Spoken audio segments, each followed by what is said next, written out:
Bekasi, 2 Februari 2025. Sebuah kasus yang menghebohkan masyarakat Bekasi kini memasuki babak baru. H alias AU, 51, pimpinan pondok pesantren Al-Qanaah yang menjadi tersangka utama dalam kasus pencabulan terhadap 3 santriwati, ditemukan tewas dalam tahanan. Pihak kepolisian menyebut penyebab kematian adalah sesak napas. Tetapi di balik pernyataan resmi tersebut, berbagai spekulasi dan dugaan kejanggalan bermunculan. Kepolisian Resor Metro Bekasi membenarkan bahwa H alias AAU meninggal dunia setelah mengeluhkan sesak napas. Kepala Seksi Kasih Humas Polres Metro Bekasi AKP Ahmadi mengungkapkan bahwa tersangka sempat mengeluhkan kondisi kesehatannya sebelum akhirnya dibawa ke Rumah Sakit Polri Kramat Jati, tempat ia dinyatakan meninggal dunia. Ia betul meninggal dunia, karena memang ngeluhnya sesak nafas, ujar AKP Ahmadi saat dikonfirmasi Rabu lalu. Menurut kronologi yang diberikan pihak kepolisian, H awalnya mengeluh sesak napas kepada tahanan lain di dalam sel. Informasi tersebut kemudian disampaikan kepada penjaga tahanan, yang langsung memberitahu petugas piket reserse kriminal, reskrim, dan tim medis dari Dokes Kepolisian. Namun, meskipun telah dilarikan ke rumah sakit, nyawa H tidak dapat diselamatkan. Yang menarik, pihak keluarga H justru menolak dilakukannya autopsi. Keputusan ini membuat publik bertanya-tanya, apakah keluarga sudah mengetahui penyebab kematiannya, atau ada tekanan dari pihak tertentu? Sebelum dilanjut, jangan lupa untuk like, komen, dan subscribe channel Eva Bercerita. Karena kamu tidak sedang memperkaya Raffi Ahmad ataupun Baim Wong, kamu hanya sedang membantu mahasiswa yang sedang mencari tambahan uang untuk biaya kuliahnya. Di kalangan penegak hukum dan mantan narapidana, kasus pencabulan seringkali menempatkan pelakunya di kasta terendah dalam hierarki sosial di dalam penjara.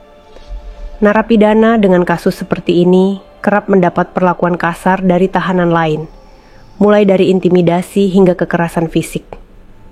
Beberapa sumber yang enggan disebutkan namanya mengungkapkan bahwa sebelum meninggal, H sempat mengalami perundungan dari sesama tahanan.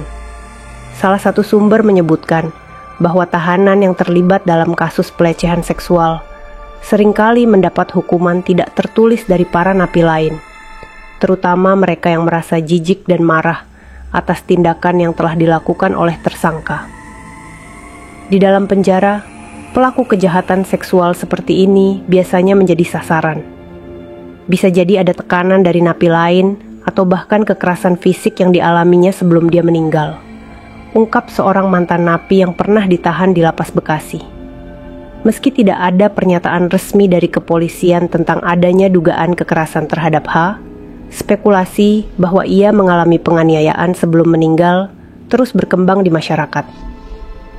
Kasus ini bermula dari laporan 3 santriwati berinisial SNAD 15, ADL 14, dan AAS 15 yang mengaku menjadi korban pencabulan oleh H dan anaknya, MHS 35. Perbuatan bejat itu diduga dilakukan saat para korban mengaji dan diwajibkan menginap di pondok pesantren yang dikelola oleh tersangka. Pada malam hari, saat para korban sedang tidur, H dan anaknya diduga masuk ke kamar mereka dan melakukan tindakan asusila. Tidak hanya itu, mereka juga mengancam para korban agar tidak menceritakan kejadian tersebut kepada orang tua mereka. Ancaman tersebut membuat para korban ketakutan dan memilih diam hingga akhirnya berani melapor ke Polres Metro Bekasi. Dari hasil penyelidikan, polisi menjerat H dan anaknya dengan pasal 82 Undang-Undang Nomor 17 Tahun 2016 tentang Perlindungan Anak. Ancaman hukuman yang menanti mereka adalah hukuman penjara maksimal 15 tahun. Keluarga menolak autopsi. Mengapa? Salah satu hal yang semakin memperkuat dugaan adanya sesuatu yang tidak beres dalam kematian H adalah keputusan keluarganya yang menolak autopsi. Biasanya, dalam kasus kematian mendadak seperti ini, autopsi diperlukan untuk memastikan penyebab pasti kematian, terutama jika ada dugaan kekerasan. Namun, pihak keluarga memilih untuk langsung membawa pulang jenazah dan membuat pernyataan resmi menerima kematiannya. Beberapa pihak menduga bahwa keluarga mungkin sudah mengetahui adanya kemungkinan penganiayaan di dalam sel dan memilih untuk tidak memperpanjang masalah. Kalau keluarga menolak autopsi, biasanya ada dua kemungkinan. Mereka tidak mau memperpanjang urusan karena tekanan dari pihak tertentu, atau mereka tahu ada sesuatu yang salah tapi memilih diam, kata seorang pengamat hukum pidana. Pihak kepolisian tutup mata. Hingga saat ini, pihak kepolisian tetap pada pernyataan bahwa kematian H disebabkan oleh sesak napas. Namun, mereka belum memberikan keterangan lebih lanjut mengenai kemungkinan adanya kekerasan di dalam tahanan. Hal ini menimbulkan pertanyaan di kalangan publik, apakah pihak kepolisian benar-benar sudah melakukan investigasi menyeluruh? Dalam beberapa kasus serupa, seringkali ada kejadian di mana tersangka mengalami penganiayaan di dalam sel, tetapi hal tersebut tidak diakui secara resmi oleh pihak berwenang. Ada dugaan bahwa ada pembiaran terhadap kekerasan di dalam tahanan, terutama terhadap pelaku kasus-kasus sensitif seperti pencabulan anak.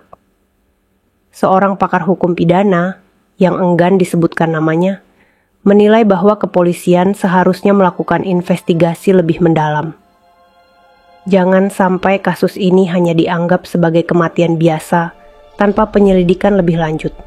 Apalagi ini menyangkut hak asasi manusia, ujarnya. Apa yang sebenarnya terjadi?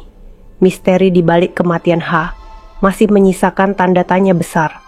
Apakah ia benar-benar meninggal karena sesak napas, seperti yang diklaim pihak kepolisian? Ataukah ada faktor lain yang menyebabkan kematiannya? Jika memang ada dugaan penganiayaan di dalam tahanan, siapa yang bertanggung jawab? Kasus ini juga menunjukkan betapa masyarakat masih sangat marah terhadap pelaku kekerasan seksual terhadap anak. Dalam banyak kasus, pelaku kejahatan semacam ini kerap menjadi sasaran kekerasan di dalam sel, seolah mendapatkan hukuman tambahan dari sesama tahanan. Namun, jika benar ada kekerasan dalam tahanan yang menyebabkan kematian H, maka pertanyaan lebih besar muncul. Apakah aparat kepolisian sengaja membiarkan hal ini terjadi? Apakah ada unsur kesengajaan untuk memberikan hukuman kepada tersangka di luar jalur hukum? Publik kini menantikan jawaban dari kepolisian. Apakah mereka akan membuka penyelidikan lebih lanjut, atau hanya akan menutup kasus ini begitu saja? Atau jika kalian punya cerita tentang pengalaman di penjara terkait korban pencabulan, silahkan tulis kolom komentar. Satu hal yang pasti, kematian H akan terus menjadi misteri, dan mungkin kebenaran di baliknya tidak akan pernah terungkap sepenuhnya. Terima kasih untuk semua yang telah memberikan like dan subscribe. Saya berdoa semoga Tuhan membalas kebaikan kalian dengan pahala yang berlipat, dilimpahi kebahagiaan, kesuksesan, dan rezeki yang melimpah.